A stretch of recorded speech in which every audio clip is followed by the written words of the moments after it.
Recuerda darle like, suscribirte y activar la campanita.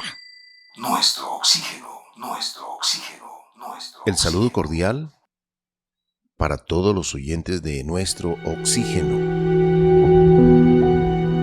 La vida en nuestro medio, en nuestro medio, en nuestro medio, en nuestro medio.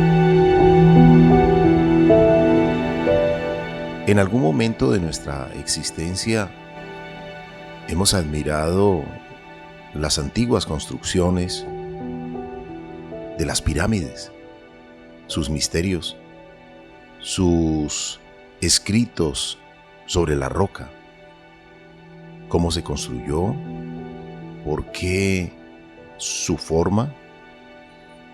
¿Sabían de astronomía? ¿Por qué estaban ubicadas como estaban ubicadas? Esto y mucho más estaremos reflexionando hoy en este programa, Nuestro Oxígeno, la vida en nuestro medio, con un invitado muy, pero muy especial, que nos atiende desde España. Es el egiptólogo y estudioso del espacio, el educador y profesor Jorge Onsulve, quien lidera un proyecto internacional educativo en el que los alumnos de secundaria crean, diseñan y colocan un satélite en órbita. Picosatélites. Nuestro oxígeno por todo el ar con Carlos Ramírez. Nuestro oxígeno. Saludamos y damos la cordial bienvenida a Juliet. Muchísimas gracias, Carlos Alberto. Un cordial saludo para usted, para todos nuestros amigos y oyentes del programa Nuestro Oxígeno. Y hoy contamos, como usted lo ha dicho, con un invitado muy especial. Es el profesor Jorge Onsulve, nacido en Barcelona en 1970. Los últimos 10 años se ha dedicado al mundo de la educación, organizando varios proyectos tecnológicos y científicos. En estos momentos, incluso dirige un proyecto internacional de satélites espaciales, donde participan 12 institutos y varias instituciones académicas y de investigación sobre el espacio. También estudió humanidades y se especializó en egiptología y ha trabajado en varios yacimientos arqueológicos en España y Egipto. Su interés principal es aplicar las últimas tecnologías en el ámbito arqueológico, sobre todo los satélites. Así que vamos a sumergirnos en este maravilloso mundo con nuestro invitado Jorge Onsulve. Profesor Jorge, un cordial saludo para usted y bienvenido a nuestro programa. Hay que decir que para mí es un honor estar con vosotros y un saludo enorme a los oyentes de Oxígeno. Pues muchas gracias por aceptar la invitación desde España. ¿Está haciendo frío en España? ¿A cuántos grados de temperatura están por esta temporada? Pues ahora en la calle estaremos a unos 6 grados más o menos. Es que donde yo vivo hace frío, también hay que decirlo. ¿Dónde vive Jorge? Es un pueblecito cerca de Barcelona, unos 30 kilómetros de Barcelona, pero está en las montañas y bueno, la temperatura baja. Y hoy es un día muy desapacible porque está nublado, hay mucha humedad y todo esto también hace que la temperatura, la impresión térmica por lo menos sea más baja. Profesor, hablemos de usted. ¿Dónde nace y en qué momento se conecta con estos temas de las construcciones antiguas, de los misterios antiguos, de los libros de piedra que están esculpidos hace más de 3.500 años, que permanecen en pie, como son las pirámides, que tienen tantos misterios, no solamente su construcción, por estas rocas gigantes que están muy bien ordenadas en forma de pirámide, que muchos dicen tienen poderes especiales, ellos conocían mucho de la astronomía. ¿Y en qué momento también usted se conecta con la astronomía y ahora combina no solamente sus investigaciones en todo esto de la egiptología, sino también la astronomía y ha motivado pues a muchos profesores, instituciones educativas a nivel mundial para realizar este gran trabajo? Bueno, pues yo creo que desde que el momento que nací ya estoy muy involucrado en estos temas, ¿no? Por ejemplo, yo nací 2 meses antes de la misión Apolo 13, justamente 2 meses desde que despegó el Saturno 5 con el Apolo 13. O sea que nací en plena campaña de las misiones Apolo. Y luego mi pasión sobre la antigüedad y sobre todo el antiguo Egipto viene del miedo. Yo de pequeño tenía pánico a todo lo que venía de Egipto, me daba muchísimo miedo todas las representaciones. Recuerdo que tendría unos 7 años aproximadamente. Hay que meterse en el contexto también de que los niños de los años 70, los que éramos de los 70, por la tradición oral de nuestras abuelas, por todo lo que se vivía en aquel momento, pues éramos niños, sobre todo yo, éramos niños que teníamos mucho miedo a muchas cosas, a fantasmas y cosas así. Hoy en día ya eso parece ser que está superado, pero cuando éramos pequeños era otro momento. Entonces yo recuerdo que en televisión vi un descubrimiento en Egipto en el cual apareció un sarcófago con su cara, ¿vale? Que representaba pues la cara del difunto. Y cuando vi aquel sarcófago me dio muchísimo miedo. Y este miedo poco a poco se iba traduciendo en curiosidad. Y al final, pues cuando era adolescente, pues me iba a la biblioteca y me empapaba de libros sobre el antiguo Egipto. Ya no me daba miedo, sino tenía curiosidad. Y todo empezó ahí. Y luego, cuando preguntas sobre la astronomía, yo de pequeño me llamaba mucho también la atención, cuando era niño, me llamaba mucho la atención esos faroles que están colgados ahí en el cielo, ¿no? Esas luces. Hoy en día ya empiezo a entender esta curiosidad que tenía de niño porque trabajo con niños y también me hacen esas preguntas, ¿no? Que si son de ese tamaño, ¿por qué son tan pequeñas las estrellas? Estoy hablando de niños pequeños, evidentemente. ¿Por qué son tan pequeñas las estrellas? Cuando les digo que esas estrellas son incluso algunas mucho más grandes que el Sol, pues ponen cara como no me lo acabo de creer porque son pequeñas, ¿no? O sea, la visión del niño, ¿no? De un niño que ve algo que para él es así. Tú ves las estrellas y luego aprendes que son pequeñas porque están muy lejos. Pero cuando eres niño muchas veces no lo interpretas así, sino simplemente que son puntitos que están ahí en el cielo. Y todo empieza ahí, todo de mi infancia, la curiosidad de ese niño que tenía primero ese miedo, ¿no? Y luego ya se transforma en la curiosidad y ganas de aprender y ganas de... Fíjate que fui mal estudiante, yo tuve fracaso escolar en su momento, pero me apasionaba tanto otras cosas que si hubiese sido un alumno brillante en mi infancia, en mi juventud, hubiese sido un alumno brillante, pues igual estaríamos hablando ahora con una persona que tiene su doctorado universitario y tal. Pero bueno, las cosas fueron diferentes cuando ya empecé a ser mayor, pues ya tuve la oportunidad de estudiar una carrera universitaria y luego me especialicé en egiptología. Y luego tuve mi primer telescopio también, pero vino muy tarde el telescopio, vino muy tarde, con 40 años. Me regalaron mi primer telescopio y empecé a descubrir esas luces que se iban transformando en algo diferente, ¿no? O incluso esos puntos que se mueven más rápido que esas luces, esos puntos luminosos que son planetas y empiezas a ver los anillos de Saturno, empiezas a ver las lunas galileanas de Júpiter y claro, descubres otro universo, otro mundo, ¿no? Y todo empieza ahí, realmente en la curiosidad. Pienso que todos los seres humanos también empiezan por ser curiosos, ¿no? Y no sé, yo cuando me preguntan muchas veces, ¿no? Que cómo puedes combinar tu pasión sobre el antiguo Egipto y estar liderando un proyecto de satélites espaciales, pues esa pregunta me la hago yo todos los días. Pues no lo sé, no sé responder a esa pregunta. Quizás sea lo de siempre, ¿no? Esa curiosidad sobre lo desconocido, sobre lo que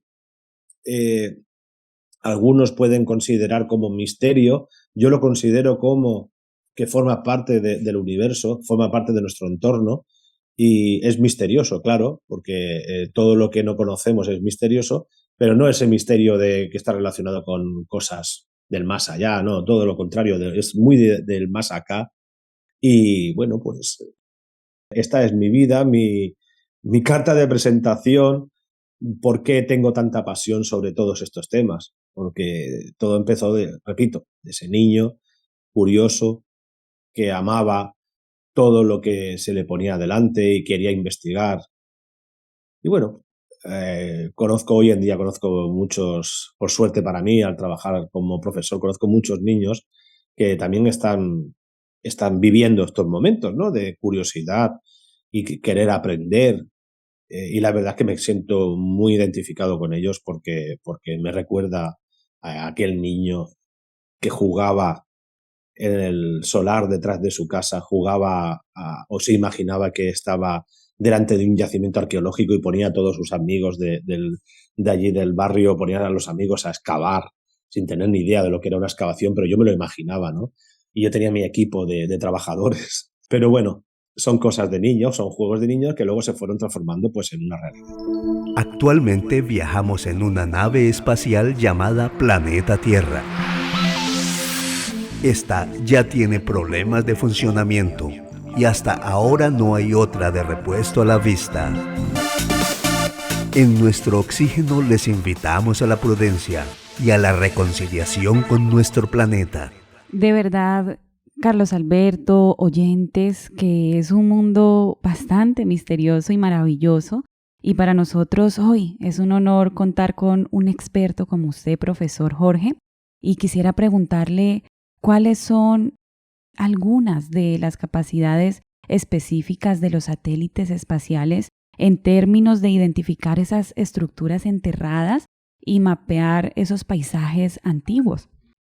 Bueno, realmente la tecnología terrestre también podríamos decir, ¿no? El georradar, denominado georradar, en yacimientos arqueológicos. Pero la tecnología satelital destinada a lo que es el ámbito arqueológico, pues está en paños menores, como decimos aquí en España, ¿no? Está en un momento. Sí que es verdad que se utilizan los satélites desde hace ya mucho tiempo para estos fines, pero cada vez se va perfeccionando la técnica, sobre todo el uso del infrarrojo, con cámaras potentísimas, cámaras ópticas muy potentes.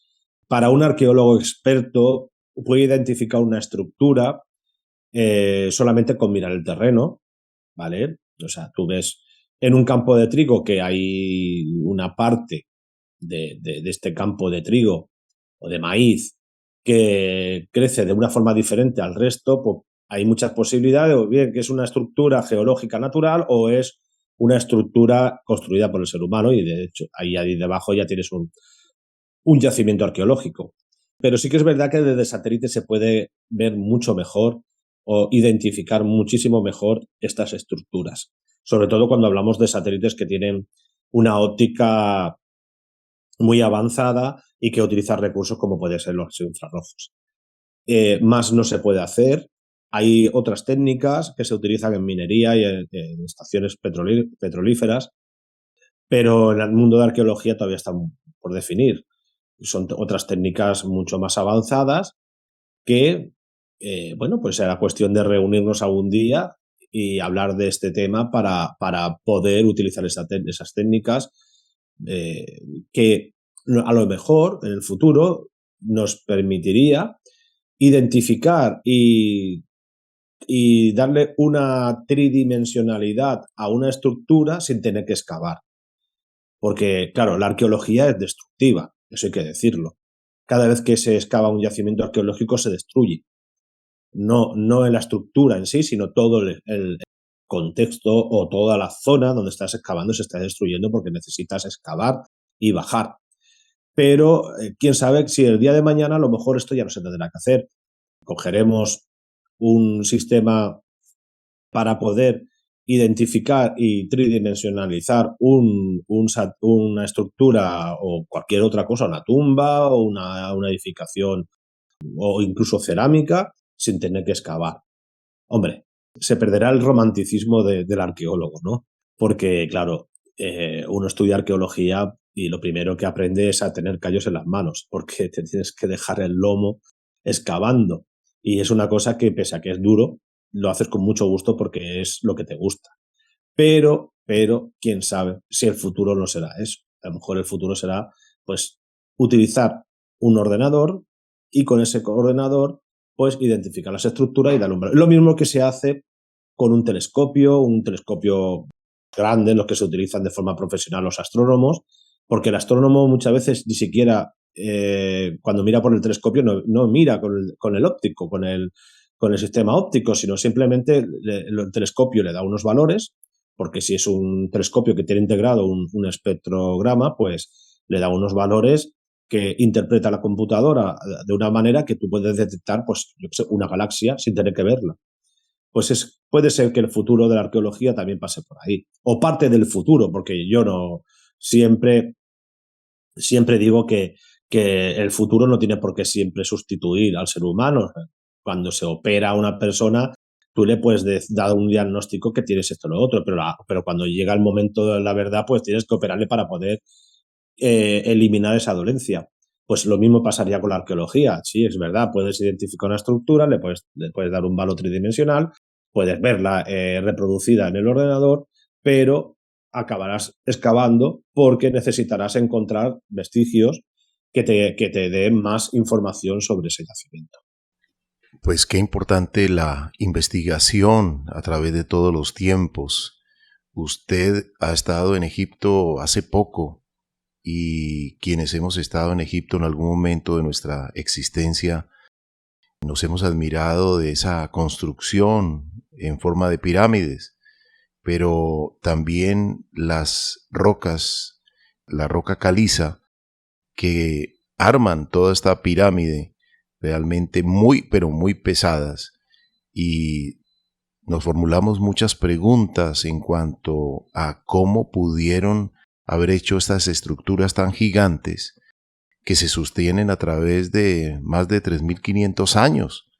¿Cuál es tu respuesta frente a todo esto que usted allí, de cuerpo presente muchas veces y estudiando la egiptología, pues se ha preguntado?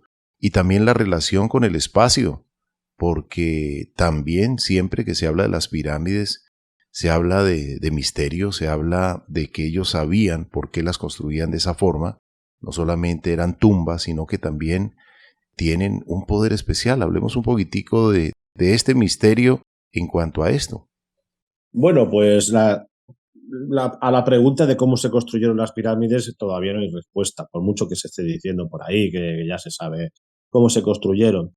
Sí que es verdad que una cosa que tenemos, bueno, que sabemos seguro, es que la construyeron los seres humanos.